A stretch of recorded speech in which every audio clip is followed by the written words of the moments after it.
जलरहितं प्रसजं विमलं सदा आनन्दतीर्थमतलं भजे कार्तिकेयामहं योऽन्तप्रविश्यमुपवासमुमानुसुप्ता सञ्जीवेन निखिलशक्तिधरस्वधाम्ना अन्यां सहस्रचरणश्रवणत्वगादि प्राणानमो भगवते पुरुषाय तुभ्यं बुद्धिर्बलं विशोदयं निर्भयं मनोगता अजाड्यं वा प्रकृत्यश्च हनुमत्करणात् भवेत् आपादमूलपर्यन्तं गुरूणाम् आकृतिं स्मरेत् श्रीविद्यां गणपति सिद्ध्यन्ति मनोरथाः श्रीगुरुभ्यो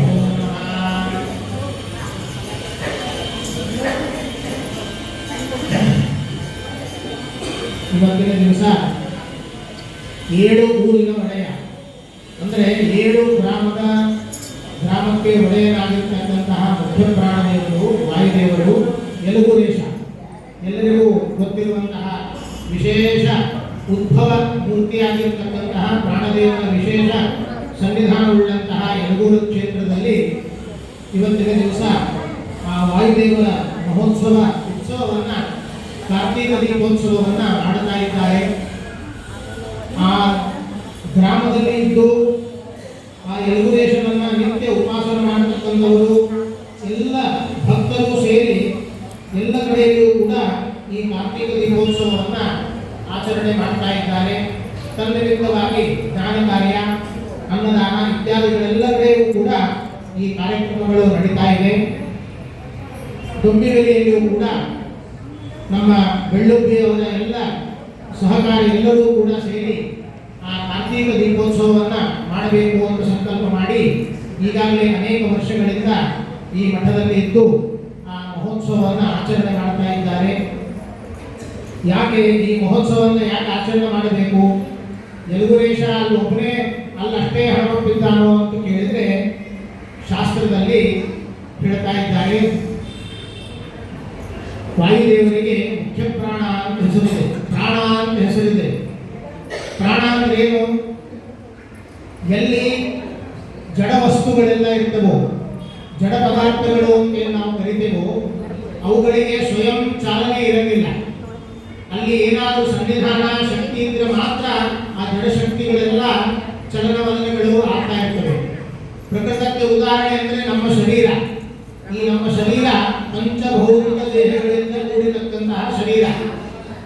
ಈ ಶರೀರದಲ್ಲಿ ಪ್ರತಿಯೊಂದು ಇಂದ್ರಿಯಗಳು, ಅಂಗಗಳು, ಕಣ್ಣು, ಮೂಗು, ಕಿವಿ, ಕೈ, ಕಾಲು ಎಲ್ಲವೂ ಕೂಡ ಇವತ್ತು ಚಲನೆ ಆಗ್ತಾ ಇದೆ ಅಂತಂದ್ರೆ ಅದಕ್ಕೆಲ್ಲವಕ್ಕೂ ಕೂಡ ಮುಖ್ಯ ಕಾರಣ ಪ್ರಾಣದೇವರು. ಯಾವುದನ್ನ ಪ್ರಾಣವನ್ನಾಗಿ ಇಟ್ಟುಕೊಂಡು ಚಲನವಲನಗಳನ್ನು ಮಾಡಿಸ್ತಾರೋ ಅವರಿಗೆ ಪ್ರಾಣ ಅಂತ ಉಪನಿಷತ್ತುಗಳು ವಾಯುದೇವರಿಗೆ ಪ್ರಾಣ ಅಂತ ಹೆಸರನ್ನು ಇಟ್ಟಿದ್ದಾರೆ. ಜಡ ಪದಾರ್ಥಗಳಿಗೆ ಚಲನೆ ಇರುವುದಿಲ್ಲ, ಸ್ವಯಂ ಚಾಲನೆ ಇರುವುದಿಲ್ಲ. ವಾಯುದೇವರು ಅದರೊಳಗೆ ಇದ್ದು ಆ ಎಲ್ಲ ಚಲನವಲನಗಳನ್ನು ಆ ವಾಯುದೇವರು ನಮ್ಮಿಂದ ಮಾಡಿಸ್ತಾರೆ. ವಾಯುದೇವರಿಂದ ಯಾರು ಚಲನೆ ಮಾಡಿಸ್ತಾರೆ ಅಂತಂದ್ರೆ ಅವರ ಮುಖ್ಯ ಉಪಾಸಕರಾಗಿರ್ತಕ್ಕಂತಹ ಮಹಾ ಎಲ್ಲ ವೇದಗಳಿಂದ ಪ್ರತಿಪಾದ್ಯರಾಗಿರ್ತಕ್ಕಂತಹ ಎಲ್ಲ ಉಪನಿಷತ್ತು ಶಾಸ್ತ್ರಗಳು ಎಲ್ಲ ಶಬ್ದಗಳಿಂದ ಪ್ರತಿಪಾದ್ಯರಾಗಿರ್ತಕ್ಕಂತಹ ಭಗವಂತ ಲಕ್ಷ್ಮೀನಾರಾಯಣ ಆ ವಾಯುದೇವರೊಳಗೆ ಇದ್ದು ತನ್ನ ಮೂಲಕ ಎಲ್ಲ ಇಡೀ ಪ್ರಪಂಚವನ್ನ ವಾಯುದೇವರ ಮೂಲಕ ಆ ರಕ್ಷಣೆಯನ್ನು ಮಾಡ್ತಾ ಇರ್ತಾನೆ ಅಂತ ಎಲ್ಲ ಶಾಸ್ತ್ರಗಳು ನಮಗೆ ತಿಳಿಸಿಕೊಡ್ತಾ ಇದ್ದಾರೆ. ಅಂತಹ ಪ್ರಾಣದೇವರನ್ನ ನಾವು ಎಷ್ಟಂತ ಅವ್ರನ್ನ ಸ್ಮರಣೆ ಮಾಡಬೇಕು ಅಂತ ಪ್ರಶ್ನೆ ಬಂದರೆ ಎಲ್ಲಿ ತನಕ ನಾವು ಜೀವಂತವಾಗಿ ಇರ್ತೇವೋ ಅಲ್ಲಿ ತನಕವೂ ಕೂಡ ಪ್ರಾಣದೇವರನ್ನ ನಾವು ನಿತ್ಯ ಸ್ಮರಣೆ ಮಾಡಬೇಕು ಅಂತ ಶಾಸ್ತ್ರಕಾರರು ಹೇಳ್ತಾರೆ. ಯಾಕೆ? ನಮ್ಮ ದೇಹದೊಳಗೆ ಬರೀ ಪ್ರಾಣದೇವರಷ್ಟೇ ಇದ್ದಾರೇನೋ? ಇಲ್ಲ, ಎಲ್ಲ ಇಂದ್ರಿಯಾಭಿಮಾನಿ ದೇವತೆಗಳಿದ್ದಾರೆ.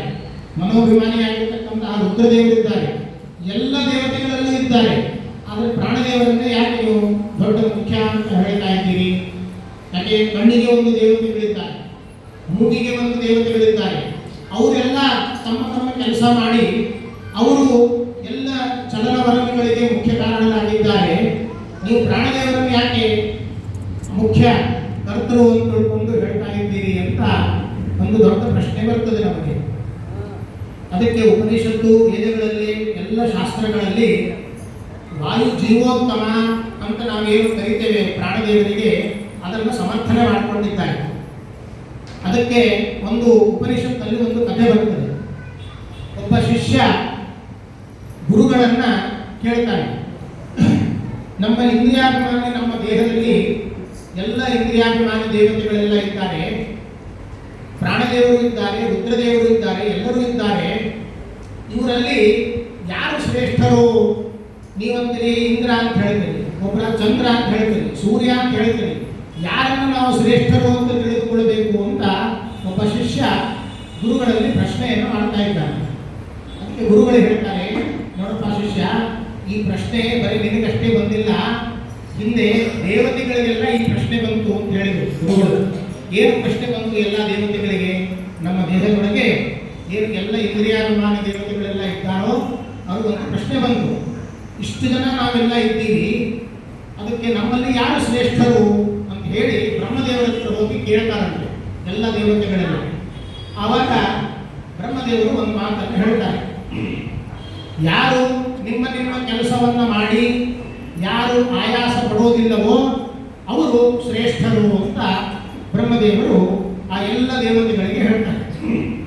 ಹಾಗೆ ಅಂತ ತಿಳಿದುಕೊಂಡು ಪ್ರತಿಯೊಬ್ಬರೂ ಕೂಡ ತಮ್ಮ ತಮ್ಮ ಕೆಲಸವನ್ನು ಮಾಡ್ತಾ ಹೋಗ್ತಾ ಇರ್ತಾರೆ. ಕಣ್ಣು, ಮೂಗು, ಕಿವಿ, ಕಾಲು, ಬಾಯಿ, ನಮ್ಮ ಧ್ವನಿ ಎಲ್ಲದಕ್ಕೂ ಒಂದೊಂದು ದೇವತೆಗಳೆಲ್ಲ ಇದ್ದಾರೆ. ಇವತ್ತು ನಮಗೆ ಅನುಭವ ಬರ್ತಾ ಇದೆ.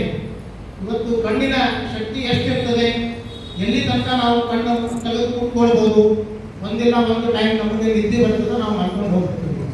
ಆವಾಗ ಕಣ್ಣಿನ ದೇವತೆಗಳು ಆವಾಗ ಪೂರ್ತಿಯಾಗಿ ನಮಗೆ